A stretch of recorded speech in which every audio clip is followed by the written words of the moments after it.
We welcome you in to the first ever show of Protect the Den. I'm your host, Jarod Ivins, alongside Brice Larson. It's great to be here today. This show is produced by the fans and for the fans. We'll be your hosts as we go in depth on UVU Sports. And today we're going to give you our show rundown. We're going to give you our headlines for the week. We're going to talk men's and women's hoops, give you the question of the day, find out the Wolverine of the week, and we're going to have a UVU rugby player join in live in studio. Pretty good show today, Brice. That's right. Let's go straight into the headlines. Men's basketball is off to a 3-2 start this season. They beat UAB 66-55, and then they lost to number 9 Kentucky 82-74. That was a tough loss for them. Big battle. They played really well. They took it to the Wildcats on the road. Huge opportunity for them. Get their name out there a little bit, but great game. Yeah, they continue the BBN Classic tonight, and they play Lamar at 7 p.m. You can watch that on the WAC Digital Network. Wonderful. UVU men's soccer loses a dagger to Air Force in the WAC title game. They played whole 90 minutes. No one had scored. Went into overtime and eventually to PKs where they lost 6-5 in a dagger to lose the WAC title game. A great season for the Wolverines there, but ended on a good note. At least they gave it their all. Yeah, that is true. Women's basketball is off to an 0-3 start. Really tough for them this season. They lost at home to Nevada, 60-57. They trailed by 10 going into the fourth quarter. They brought it back to a 1-point game, but they weren't able to pull off the win in that one. Yeah, they play UC Riverside tonight on the road at 8:30. You can catch that on the BigWest.tv. Our final headline today is women's volleyball. They finished the season last week 10-18 and got a 5th seed into the WAC tournament. Tonight they host the WAC tournament, and they will be playing the 4 seed UT Rio Grande Valley at 6 p.m. You can catch that on ESPN+. Now, if you like me, you buy the Disney Plus package, which includes ESPN+, Disney+, and Hulu. So Hulu has live sports. So you'll be able to watch that. That's at 6 p.m. on ESPN+. And that's going to take us right into our first topic of the day, men's hoops. Let's talk about the ceiling and expectations with this men's hoops team. Definitely. Year 1 with Mark Madsen. Brand new coach. Yeah, and TJ Washington so far this season has averaged 16.3 points per game. He is really the senior leader of this basketball team. He had a great showing against Kentucky, and he had that deep 3 that he hit against Kentucky to put him down by 1 point. That was with 2 minutes left. When I saw him pull up from there, I was a little shocked. He still had 25 seconds left on the shot clock and went right into it confidently. Yeah, and also Brandon Averett has played very well as well this season. Yeah, he's started all 5 games. He's averaging 15.2 points per game. He has really been the rock so far of this Wolverine basketball team. Love to see some more production out of him. More like my expectations and the ceiling that I feel for the UVU Hoops is that they really have a chance to go to the tournament this year, to the big dance. Last year, they finished second in the WAC. They were 23-11 overall, and they were 16-1 at home. They really protected the den big time last year at home. They ended up losing in the semifinals of the WAC tournament to Grand Canyon, who went on to lose to New Mexico State, who went on to the tournament last year. So for me, their ceiling is the NCAA tournament. Now, is that realistic? Maybe. It's possible. It's possible. They have a new coach. They have a new system, new players. They lost the former WAC Player of the Year. Jake Toulson's gone. Former coach Mark Pope, who went over to BYU. But they have a chance to go to the tournament. If they're able to protect the den at home, win those games, I think they have a legitimate chance to win the WAC tournament. Now, if that's not realistic, they need to do well in conference play. All right? They've started 3-2. That's pretty good. And they've done that a lot. We'll get into that in the stat of the day. But they need to play well in conference tournament in the tournament. And my expectations is an NIT bid. The ceiling for them is the NCAA tournament. Expectations, an NIT bid. I would have to agree with that. I personally think that they have a legit shot at making the tournament this season. The only thing they need to do is make sure that they don't have bad losses, especially at home. Like Seattle last year, and New Mexico State, they had them right on the edge where they could have went up a seed if they would have just won that game against New Mexico State at home as well. So I really do believe that they are competitors for the WAC championship this season, especially with TJ Washington already playing the way that he has. Brandon Averett has showed up. 3-2 is not a bad record considering who they've played. Yeah. They took number 9 Kentucky to the very end of the game. Definitely. That was very promising for me. I believe that we're going to see, as long as they can keep it consistent throughout the season, I believe that we'll be able to see an NCAA bid for the Wolverines this season. And that leads us into the stat of the day. Men's basketball has started 3-2 7 times in school history since 2003. The last time in the 2017-18 season, they finished 23-11, Jarod. Yeah. So starting 3-2 is not a bad thing for UVU. They've done that before, 7 times in the 16-year history. Not bad. Not bad. That leads us into our second topic of the day, women's basketball. We're going to talk the ceiling expectations again for women's hoops. And just to start right off, UVU starting 0-3, Brice, they need more production. They really do. This year they've had production from Alexis Cortez, 13 points per game. Also Jordan Holland, 11 points per game. So those are the top 2 scorers for the team. Last season they went 14-16 overall, and they really, really struggled on the road. Away, their record was 3-10, and their bread and butter was at home. That was 11-5 was their record at home. So this season, the 2 things I believe they need to do is continue to win at home. Also, they really need to step it up when they're on the road. And they've had some coaching changes as well. Both UVU men's and women's hoops have new head coaches this year. Dan Nielsen taking over for this year women's hoops. And that's a challenge in and of itself. A new system, a new coach, new expectations from those coaches. And for me, they need more production, like I said. Who's going to step up?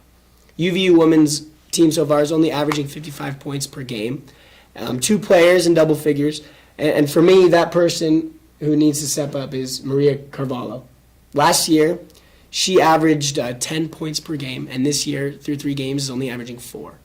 So she needs to be the one to step it up to give this extra production. They're averaging 55 points per game, giving up 66 points per game. It won't cut it. They need that extra production, and I think Maria Carvalho is going to be the one to do it for them. Yeah, and these players really need to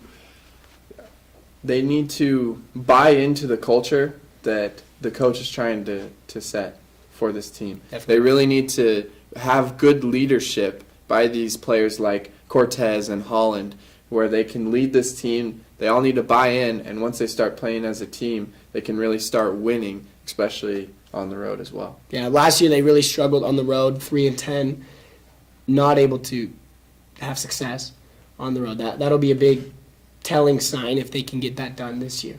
Yeah. My expectation for this team is an NIT bid for them. I think it is a little bit out of reach, especially with the new coach, to say that they will get to the NCAA tournament. So I think the ceiling is a high seed in the NIT, and the expectation is somewhere in the middle there. Yeah. UVU men's rugby goes 4-3 on the season. We have starting lock Joseph Trujillo in studio with us today to give us a recap of the season and to take us inside what it's like to be on a UVU club team and that experience. So welcome, Joseph. We're glad to have you here. No, thanks for having me. I'm more than happy to be here to be able to talk to you guys about this, talk about the team and sport that I love. Yeah, we're excited to have you on Protect the Den, the first ever episode with one of our good friends. But Joseph, tell us a little bit about yourself.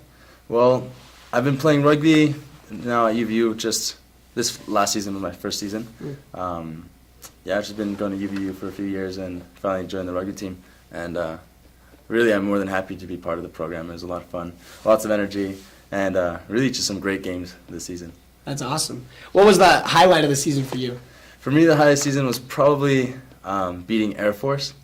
That was a really fun game. You know, the Air Force, they're known to be really physical, really athletic. You know, they have to be in order to defend our country, but to go out there and really like beat them was almost like an achievement for us. Nice. Yeah. That's awesome. What is the support like being a club team at UVU? What is the support like that you received this season?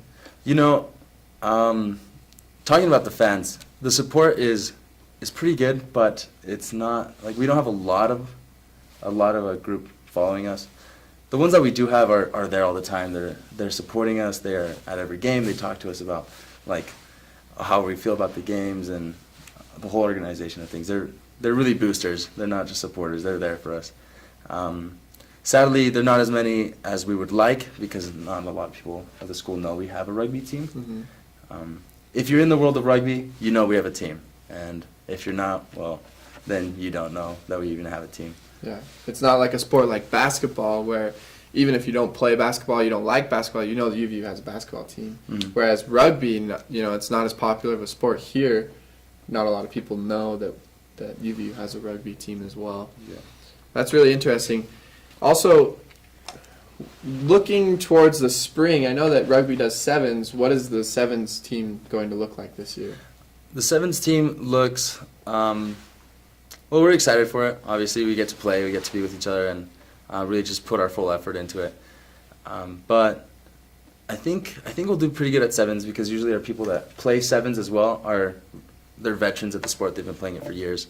I can't say that for myself because it's my first year playing, but I don't know. I'm excited to be able to learn from them and see like what kind of tips and tricks they can give us and like really see how well we can do because sevens usually teams are paired up pretty like a lot more evenly because there's less players on the field. So Definitely, it's a lot more fast-paced, up-tempo, different style of rugby than what we're usually used to seeing. But what made you, Joseph, get into rugby? We know you played football in high school, being from Spanish Fork, playing there alongside Brice. Great job, by the way, you guys, while you're there. But what was that like to transition from football to rugby? Take us through that. So, thankfully, I also played soccer. So, like, it wasn't just going from a stop-and-go sports like football to go to a continuous sport like rugby. I already knew, like soccer is a continuous sport as well.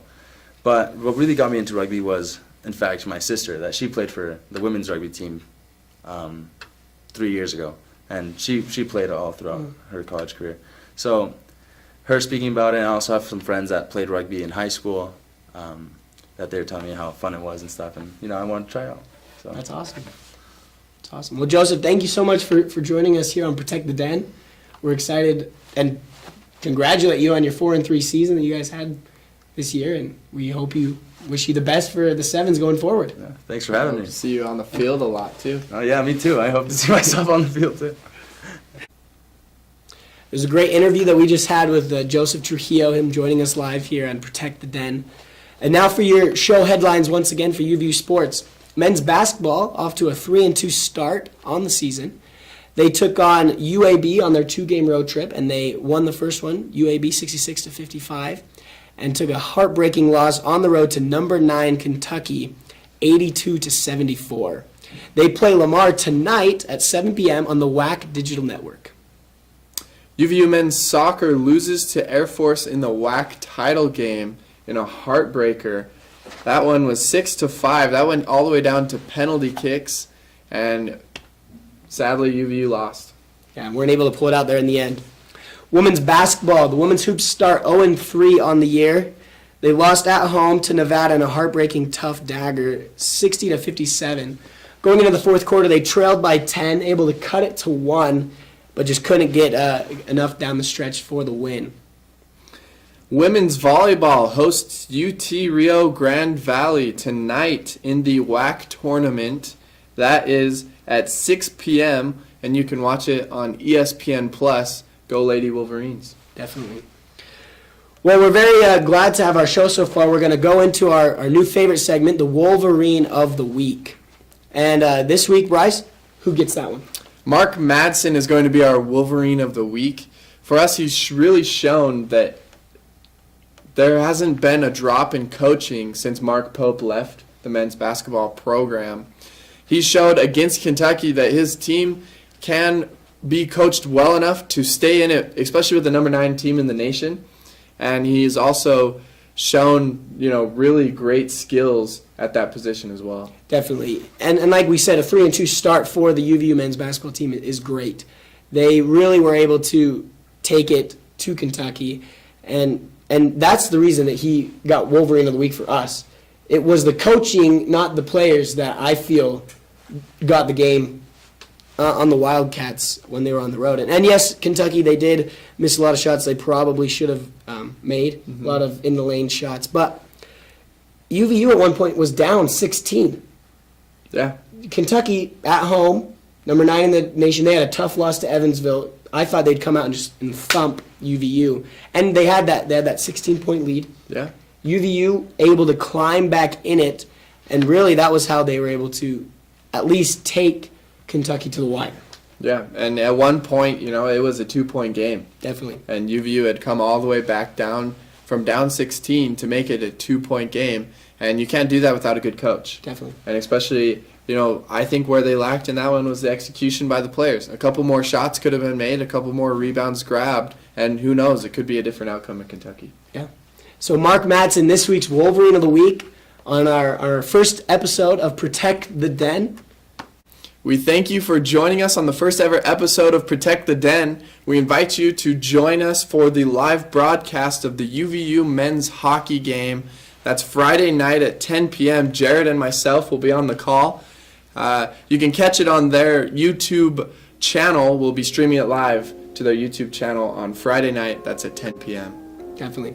We thank you again for joining us on the first ever episode of Protect the Den, produced by the fans and for the fans. I'm your host, Jarod Ivins, alongside Brice Larson. Thank you so much. We'll see you.